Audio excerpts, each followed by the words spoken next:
So I've made this argument again and again, and it's frustrating how few people understand in the context of proposed vaccination passports. And I try to compare it to the Chinese social credit system, and it's the same infrastructure, it's the same sort of symbiotic relationship between nominally private corporations in China and the government.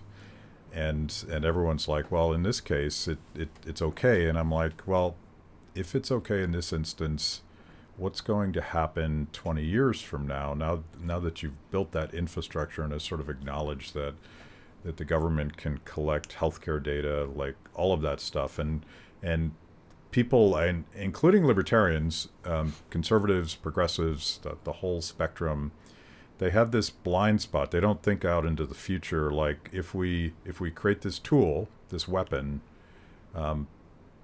it's ultimately going to be perverted and used against us somehow that we can't even imagine.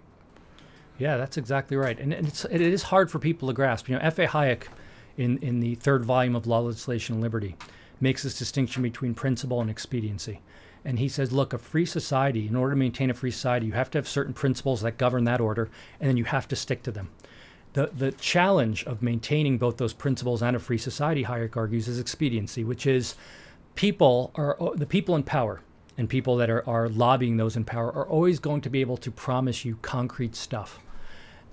And one of the most fundamental arguments for a free society is the open-endedness of it. Yeah. The fact that it allows people to be who they want to be.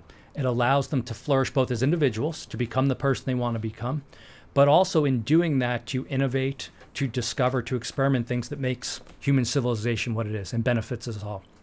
And so Hayek says, look, people are going to say, well, if you just give me a little more power, I can give you more security.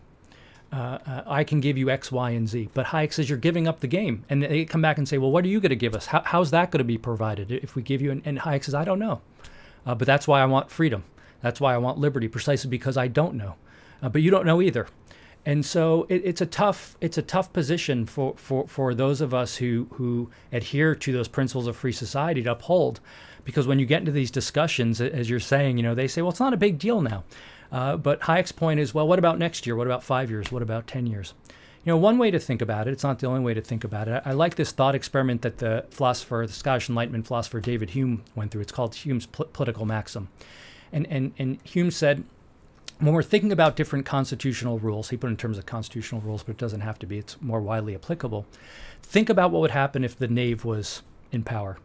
In other terms, think about like your least favorite politician, whether it's a real world politician or a hypothetical politician, and imagine they were wielding that power over you and other people. Would you want that person to wield that power? And again, that doesn't answer all the questions, but it should give you pause. If you identify that person, you say, well, wait a second.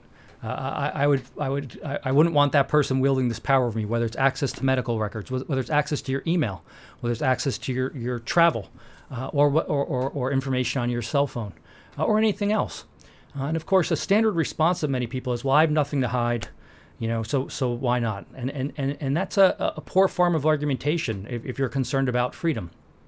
Because, of course, the core idea is that it's no one's business. Even if you have nothing to hide, it's no one's business. That's kind of one of the defining features of a free society, is that you have your private sphere, and other people aren't allowed to interfere in that private sphere. Of course, you can tell people things if you so choose, but there should be no kind of systematic coercive means for people to intervene in that private sphere to gather information, whether you have anything to hide or not. That's not the question.